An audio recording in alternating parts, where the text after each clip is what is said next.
Welcome back to the Done Deal Show. Dean's back with us by popular demand. Excited yesterday when the Dean machine was announced as returning back to the terrace. How are you, mate? Yeah, very good, mate. Yeah, a little time away, but yeah, it's been busy, isn't it? There's still been plenty going on, but obviously we're getting towards transfer season again now. So yeah, things are starting to rev up a little bit, and there'll be some panic buying, whether that's people trying to dodge bullets or whether it's people trying to push on and actually win stuff. Absolutely, and there's lots to go through today. Viewers, we are going to touch on Ollie's situation, who the potential incoming manager is, what Dean knows, what Dean's been updated with.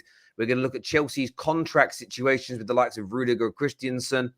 Look at Manchester City. Are they going to buy a striker in January? What's happening with Raheem Sterling? We're going to take a look at Tottenham Hotspur's situation and chat a bit about Mo Salah on the show today. But make sure you've hit that like button for us this morning. Subscribe to the Football Terrace as well. I was going to start with Man United, but I think we'll save Man United for a little bit because there's lots going on there. I wanted to start with a team who are riding high at the moment in Chelsea, top of the league, European champions. Does seem to be a fair amount of kind of disputes and sort of stories surrounding their centre-backs, Rüdiger, Christensen, about them not getting the contracts, turning down offers, a mixed bag of information. What is the latest in relation to getting Rüdiger and Christensen onto new deals? I don't see Rüdiger signing one. I think at this stage, it's looking very unlikely that Rüdiger signs on for mixed reasons, really. I mean, if you look back over his time at Chelsea, doesn't always feel that he's been treated particularly well. Since then, and emerging under Tuchel as one of the team's most important players, but also most important characters in the team, he is, well, one of the most sought after defenders now in European football because he becomes available on a free transfer next year and he knows he's got his pick of clubs. There are a lot of teams out there that are after a centre-back, and somebody like Rüdiger is absolutely premium at a time like this, and he knows that.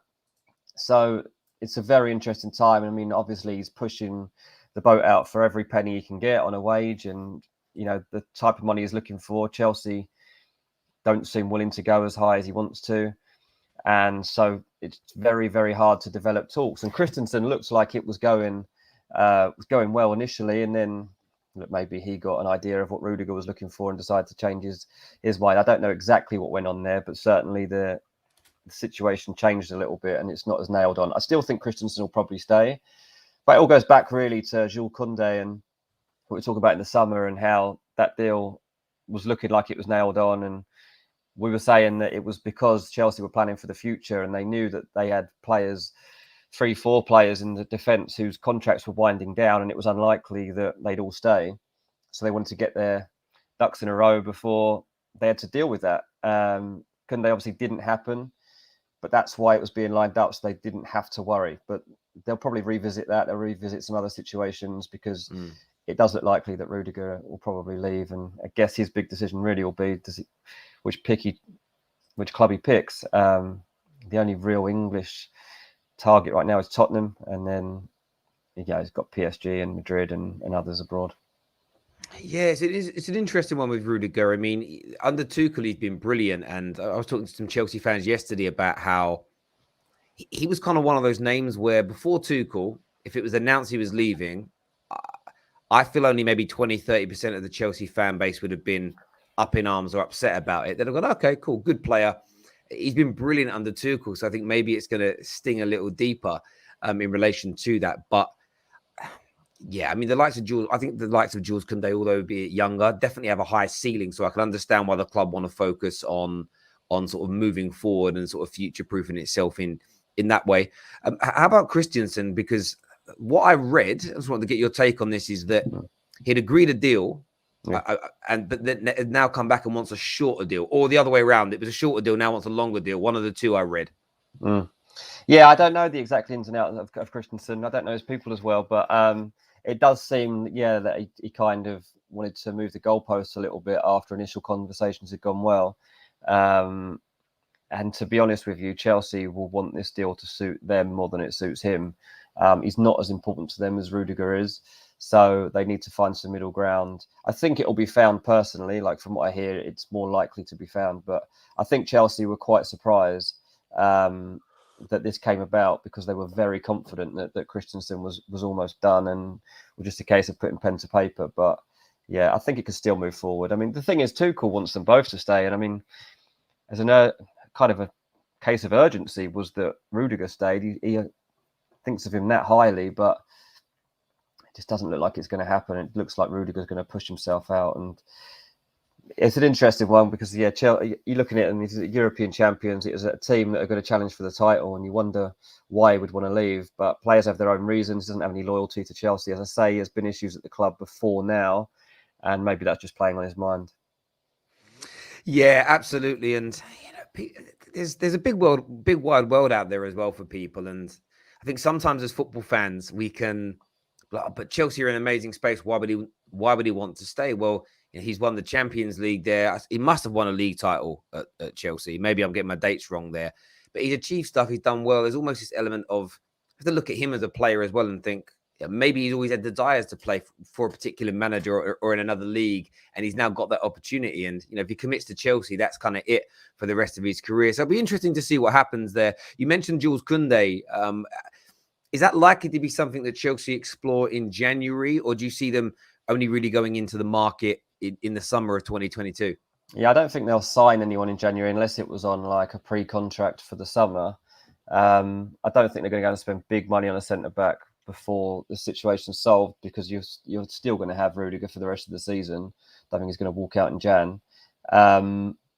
So I don't see it as being an urgent case. Also, Koundé, like, his mind's all over the place at the moment. He's admitted himself that he's found it difficult to settle back into life at Sevilla since the Chelsea stuff fell through, and it's messed with his mind. So he wouldn't want all that back on his mind in January, nor would Sevilla, to be honest, because it's really messed them up, and they could have had a good shot at La Liga. Still could potentially, but it certainly would have been better if Jules Koundé would have been focused. So yeah, there's a lot of things to sort out there.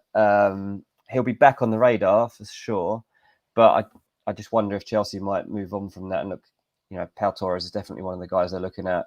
There'll be a couple of others now, I think, that come onto the radar as they start to seek some alternatives.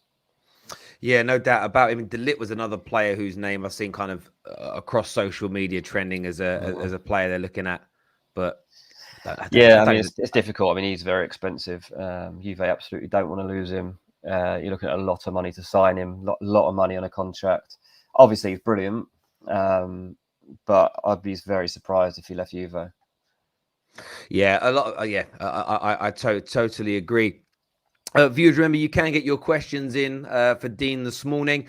Make sure that like button is being smashed. Remember, on every show, if we hit that 1,000 like mark, we'll give you a new clue for the Football Terrace secret phrase. The current clue is the phrase is connected to Arsenal Football Club. So if you do send in a super chat, have a guess at guessing the secret phrase. If you get it right, you win a brand new PlayStation 5 and a pair of Cristiano Ronaldo's Nike football boots in the size of your choice. But make sure that like button's been smashed, as I say. Now, of course, Man United are on literally dominating the kind of social airways and the talk shows in the last month or so, with United's form being awful, missing out on the opportunity to go for Antonio Conte. Nobody really quite knowing or believing whether the Glazers are actually backing Oli, whether they're just struggling to find a replacement. What's your current understanding, first of all, of the sort of security behind Ole Gunnar Solskjaer's job and the potential of him staying on, say, beyond Christmas?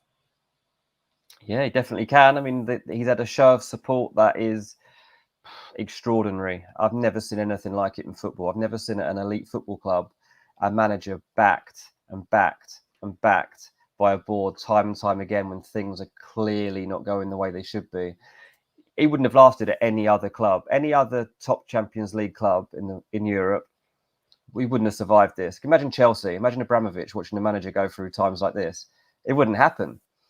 But Man United have decided to take this stance where they show complete loyalty and faith in him and his plan, and believe that he will turn things around. Now, maybe it's loyal to a fault because we've come this far, and you're thinking, just get a manager in there with more nous, a better reputation, more experience, and he'll be able to manage this squad better and tactically get results. But they haven't gone for it. Obviously, the way the results have gone in the past month or so means for the first time they are actually like weighing up his future. But the options just aren't out there. Zidane is obviously, he's been on, initially was told like ahead of really the Liverpool game, that Conte and Zidane were the two that would be considered if it even came to that. And at that point, it hadn't come to that. And then obviously Conte quickly joined Tottenham. But beyond that, Zidane, they didn't think was going to prove to be an option. Now Zidane is on the table, is still being talked about. I'm not sure, to be honest, how realistic it is that Zidane comes in, and I'm not entirely sure how good a fit he is. Like, we don't know. We've seen what he did at Real Madrid. We've seen how he fitted in at that club. I don't know how he deals with a club where he doesn't have connections with the fans and with the team and an understanding about how it all works. Brendan Rodgers is the other guy that's definitely in this conversation now. I know that the stories have been out there for a few weeks about Brendan. I myself was a bit skeptical at first because I was my deep feeling on it is, how can you go from a place where you've gone with a manager and stuck by him because he is United through and through. He has United DNA, he understands the heritage and the tradition, and he scored the goal in the Champions League final and all the rest of it. That's where your place is. To go from that to Brendan Rodgers, who's an ex-Liverpool manager and doesn't have any connection with Man United, is vast. And there's no reason for the fans to take to him, apart from the fact that, look, Brendan Rodgers is a much better coach than Ole Gunnar Solskjaer. He's got much more experience. There's more reason to believe he could get more out of this squad. And maybe Man United just have to consider him. I think that's what it's come down to. They've got to consider people that are, I guess, attainable. And Leicester fans would argue, well, he's not attainable, he's our manager. And that's true. Yeah, Man United know that he's not easy to get. Harry Maguire wasn't easy to get. They got him in the end, but it takes a lot of negotiating, and you have to please Leicester. They'll only let him go on their terms. There's also the factor that obviously Man City like Brendan Rodgers and have him in mind as a kind of a pathway manager for once Pep leaves. But that's a little way down the line at the moment, and Brendan will be wondering like what he does right now. It's a really tricky one.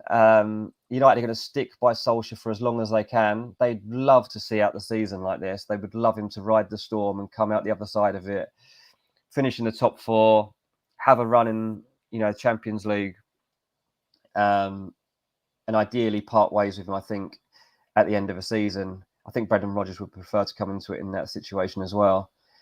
But can we get that far? How long can you go on like this? I don't know. I mean, let's see how he comes out of the break. 2 big games, Premier League and then Champions League. Got to start winning immediately. Got to start winning, because if they lose those 2 games, there's absolutely no way it can continue. Yeah, it's, again, you kind of echoed a lot of what we also had Rob Blanchett on the show a few days yesterday, and he kind of said the same. But we do get this.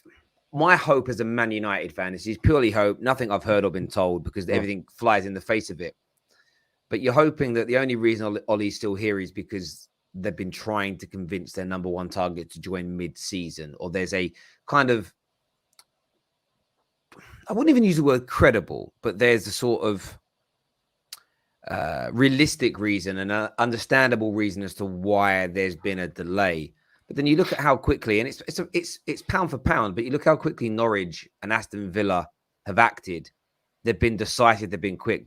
I do get this feeling that if Zidane on Friday evening said, "Listen, I will join now if you want me," but then we would have beat Watford and beat Villarreal, we'd turn around to Zidane and say, "Actually, mate, it's okay." We'd do the same to Rodgers. We'd do the same to Ten Hag if he said yes. Obviously, the club. Again, every journalist I speak to, well, not speak to, but you listen from, gives a slightly different story. Conte wanted Man United, and United reportedly said no to him. Some say there were talks, some say there were not. I personally believe intermediaries come in play, so both stories are true to an extent. But either way, Man United said no to Conte. This backing of Ollie, for me, as you said at the beginning, it's strange. I can't even put my finger. It's not as though Ollie in these back in the past has won Premier Leagues and Champions Leagues, and they think it will come good again. It's almost, it doesn't make sense to me. I can't, you know, that you try to explain it. The only thing that makes sense is malpractice, or they want someone at the helm that sort of just says yes sir, no sir, 3 bags full. I can't understand the faith. I mean, all you can say is that we're not involved in the day-to-day conversations. We don't hear the vision of the football club. We don't know how well Ole Gunnar Solskjaer talks to the board. And you have to believe at this point that the board and the people that make the decisions are seeing something in him that we don't get to see. That's all it can be at this point, because we see the team, we hear him in the press conferences, we see all the public stuff. It must be that privately there is reason to believe that Solskjaer can turn this round. I don't know what that can be at this point. Like, I could have understood that a year ago. I could have understood that even coming into this season. But in a year when there was so much promise, the signings were there, the backing was there, it had to be better than this. Do you know what? The most worrying thing for me really is, well, there's two things really. One is the failure to embrace Jadon Sancho, and the second is how badly Bruno Fernandes has been playing. I mean, that is just unacceptable. Bruno Fernandes was your talisman. He's the main playmaker. He's the guy that literally makes the team tick. And he looks so annoyed and frustrated, and he's trying so hard that he's just making mistakes, to be honest. Like, he's not himself. He's not weighing in with the goal contributions anywhere close to where he was. He just seems unsettled by everything that's going on. That's a massive worry. And then you've got Jadon Sancho, a guy that you pursued for so long, and he's not getting a kick. It just doesn't add up. And they for me are two massive worries. That if you can't find a role for Jadon Sancho and you can't get a tune out of Bruno Fernandes, then you're doing something wrong. Yeah, I think on Bruno, the frustrations there. And again, I see people attacking him and saying it's because he's not the star anymore. It's Ronaldo, so he's unhappy. I think that's clutching. I look at the whole Man United team, and the craziest thing about this season, and people even like staunch Ollie Outers that have not been backing him since March 2019, since that good run ended. No one predicted us to be this bad this season. There isn't. We know that because most people would be like, here's my tweet from August. I told you that we'd be this bad. No one thought it would be to this point, even where we're in a lot of games and our moments of brilliance are not even happening anymore. Defensive structure is completely collapsed. That was probably one of the things over the last few years that generally, barring mistakes, United weren't too bad. Set piece goals being conceded was always terrible. It's just fallen apart. And that's the bit that's shocking for me. It's the fact that we've played 17 games in all competitions, and we've had like 2 good performances. That was Newcastle and that was against Leeds. And you could argue Spurs, and the irony in that is that Spurs and Newcastle have replaced those managers because it was falling apart, and Leeds are just having a really bad season by Bielsa's sort of standards. Everybody else, including young boys, have outplayed us. It's when you look at the talent on our pitch, I get why Man United fans are absolutely screwing. And I also understand why rival fans celebrate every day when they wake up, they read their Twitter feed, and it doesn't say Ollie's sacked. They celebrate because they know if a top manager comes in, this squad could ignite. And that's bad news for everybody in the Prem. Yeah, I mean, it's true. I mean, you could look at it from an alternate side. And if you were Ole Gunnar Solskjaer and you were trying to defend yourself, you'd be like, okay, well, this is the most competitive Premier League season we've ever seen. In terms of a title race, we've not seen 3 teams as strong as Liverpool, Chelsea, and Man City. There's never are we going to see a 3 that strong, that in depth and quality, right? So it'd be like, we're only 5 points off Liverpool. We're 6 points off Man City. Like, we're still in touching distance of those guys. And in the Champions League, I'm top of the group. So if you were to look at it like that, and you say, yes, I understand, like, performances won't be what the fans want, but I'm within touching distance of the best teams in Europe, and I'm top of my Champions League group. What more could I really be doing now? I mean, realistically, are Man United ever going to win the league this season, no matter who's in charge? They're not really. Like, they're not. They should be. They should come closer than they probably will end up coming under Solskjaer. But I don't think it was ever realistic that Man United were putting up an actual title challenge this season, because I think those 3 teams are too good. And that would be, if I was Solskjaer, that would be my defence. I'm not saying it's okay, because I've watched the games like you have, and particularly the Man City game was just unbelievably bad. Like there was as soon as they went 1-0 down, there was no chance they were coming back into that game unless like Man City scored an own goal. That was the only way they were going to score. And that's obviously the worry, and Solskjaer can see that, but he's not going to admit that. I don't know. I don't know how you can turn it around to actually get bad enough for him to go at this point, because the Liverpool result combined with the Man City performance are as bad as you could ever expect to feel as a Man United fan. And now you're looking at it and you're thinking, well, if he comes back and he beats Watford, wins the Champions League game, or even gets a draw, it'll probably be okay. Obviously, then he's got Chelsea away. Chelsea don't tend to like batter teams. So like you look at it, be like, okay, well, if you got stuff 5-0 by Chelsea away, then right on the table. Chelsea don't really do that. They'll probably win 2-0. Yeah. And you're like, it'll be considered okay. And then the following week, they'll probably beat Arsenal at home or something. Like, there's something just around the corner that saves him every time. And there's always an excuse. And it's hard because we all know he shouldn't be in the job. But he is.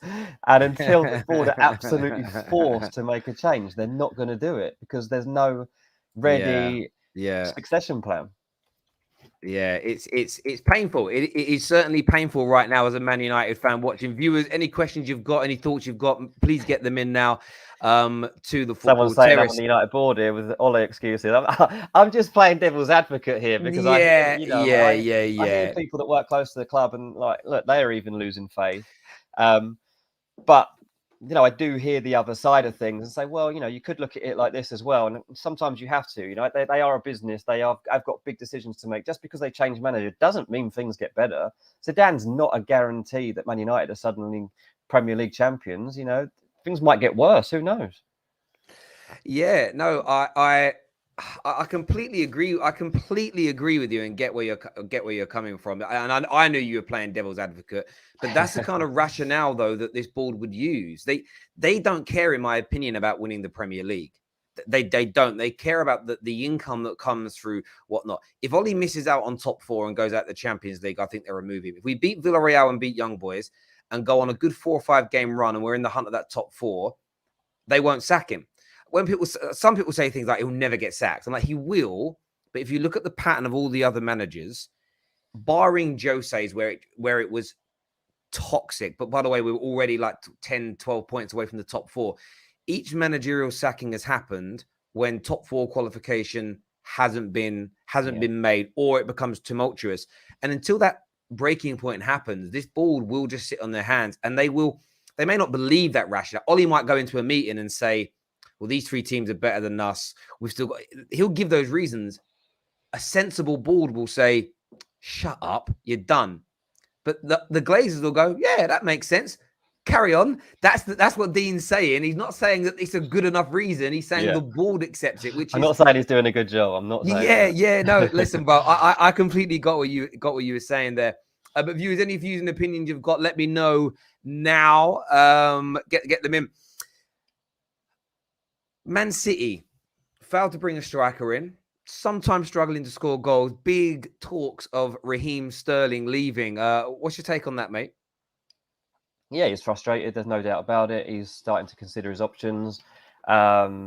He will refuse to stand still in his career at this point. Like, he can't believe, from what I'm told, that it's come to this so quickly, from being such a key member of Pep Guardiola's starting 11 to a fringe player, to a player that's, being brought on here and there for minutes, trying to make an impact. The harder he tries, the more difficult it becomes, almost like you're in that situation where you've got to make something happen every time you play.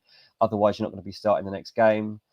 Still the player he was a year ago. Like, he might, Pep Guardiola will spot tiny flaws in a player's game, which, to be fair, sometimes do turn out to be the beginning of the player dwindling off. I think he's made multiple decisions throughout his time at Man City where he's made big decisions to axe people or sell people.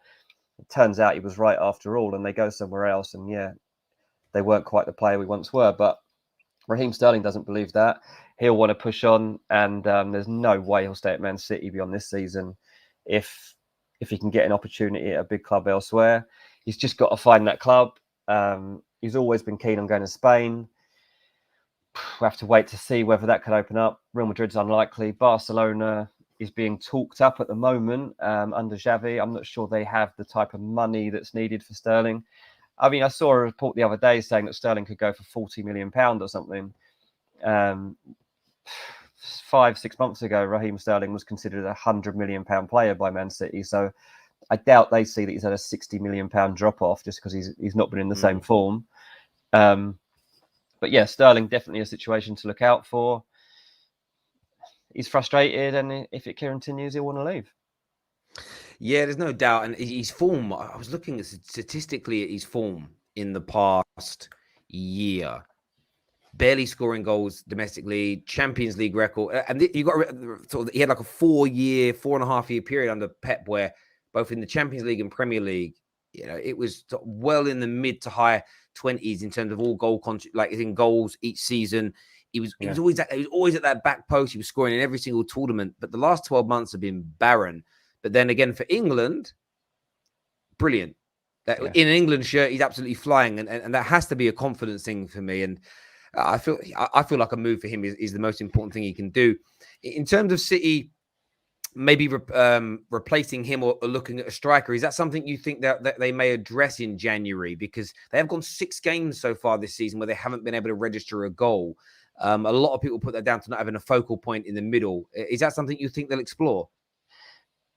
I think it's possible. I also think that Pep Guardiola will suddenly become more determined to win the league without one.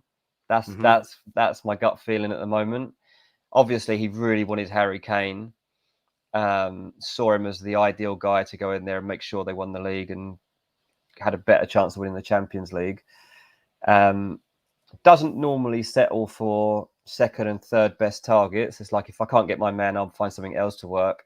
And he's just obviously rotating people in that 9 at the moment to try and find a solution. And Phil Foden, to be fair to him, a lot of the time is growing in that position. And look, he's actually playing the false 9 very well, because against some teams he's going right up against the line and causing problems that way. Against other teams that are more physical, he's just dropping off and playing between the lines and causing all sorts of problems, because then, you know, teams, whether it's 2 centre-backs or 3, they've got nobody to mark and they're having to track these movements and they can't do it. So I don't think it's cut and dry that City do go after a number 9. I think that they're definitely sounding out solutions to that, because they're going to need one. And it's looking like Harry Kane isn't going to leave Tottenham. So look, whether it's Vlahovic or somebody like that is potentially an option. We're going to have to see. It's unlikely, to be honest, they do it in January if it's going to take big money. If they can find somebody that's good value, I think they would do it. I can't see them making a big signing in Jan. Yeah, no, listen, I a lot of people have said that, and we'll see what happens. I believe it will be the reason that Chelsea win the Premier League over them, though. They've got brilliance. And what I found really interesting this season is when you say, I think Chelsea will pip it because I feel like City will struggle to score goals in too many games, that the response is always, why are you saying City are crap for? I'm not saying Liverpool are crap. I think their squad's, I've said all since the summer, I think their squad's too thin. They will pick up injuries, and that lack of depth will just mean they will drop just enough points for the likes of Chelsea to be in front of them. But it's certainly going to be interesting. Harry Kane, and it kind of City leads on to Harry Kane a little bit here, because scoring for Spurs in Europe, although it be the conference, I think he's got something like 17, 18 goals this season, only 1 in the Prem. Killing it for England, although it's Albania and San Marino. We still scored a lot of goals. Is he likely to stay at Tottenham beyond January now that Antonio Conte is here, or could his exit be something that gets revisited in a few weeks' time? I'm told he's staying now at this point. He's obviously found it difficult to get over the fact he didn't get his transfer in the summer. If the Nuno situation would have continued, then we might have had a problem. There was never actually any issue between Kane and Nuno. It's not like there was any friction between them. Kane just got on with his job and tried to fit into what Nuno was trying to do. Ultimately, he wasn't getting the ball enough, though, and Tottenham's style of play didn't suit him. So they've had to change that. I'm told that he's much more optimistic about Conte turning this team around. Feels that there's as good a chance as any of Tottenham, you know, getting a reboot and trying to win stuff under Conte because he's got such a reputation of doing so. So right now, I think that Harry Kane there's no chance of him leaving in January, as far as I can tell. All the signs are that he's staying at Tottenham. Probably even sign a new contract. Who knows? You know, it's a tough one for him now because what does he do? Does he actually stay at Tottenham now for the rest of his career? Does he just see through the next couple of years? And then look, one option for Kane is that some people don't really think about this. Like he's not that old, and we've seen plenty of strikers get into their 30s and then jump around clubs for a few years and just collect a few medals. Kane could potentially do that. Like he could give it everything for the next couple of years at Tottenham, do everything he can to take them to silverware. And if he can't do it at that point, then he can leave. And there's be plenty of clubs that still want him, even if at that point he's, I don't know, if he's not the first choice. Who knows what kind of condition Harry Kane will be in further down the line 2 years in terms of injuries. But look, Zlatan Ibrahimovic is 40 and he's still jumping around, and clubs want to take a hit on him because he scores goals. Harry Kane does the hardest thing in football. He scores goals. Yeah. So big clubs around Europe will always want him. So he's going to end his career with silverware. It just might not be right now like he hoped. I still think that the time will come and he'll go and make a move, and his next move will just be at a club that guarantees him medals. Yeah, I hear that. I did hear some talk about Newcastle. A few people mentioning Newcastle and whatnot, and I feel like if they can bypass the FFP situation and spend what they want, if they can find a way of getting £1 billion sponsorship deal, so they've got money to spend, maybe, but not in the short term. In terms of Antonio Conte, what are the plans at Tottenham? Because again, there's a lot of talk of big money being spent in January or star players being bought as early as January. Do you see that as being? You've also got Aston Villa almost promising the same thing to Steven Gerrard. Do you actually see January being a month where some big deals could happen for the likes of Tottenham and Villa? I don't think they'll have like a big overhaul, but I think they'll show Conte some willing by giving him 2 players that can help him transform the side into having the mentality that is needed to work in his way. So I do think they'll make a couple of signings. I don't think they're going to be extremely significant.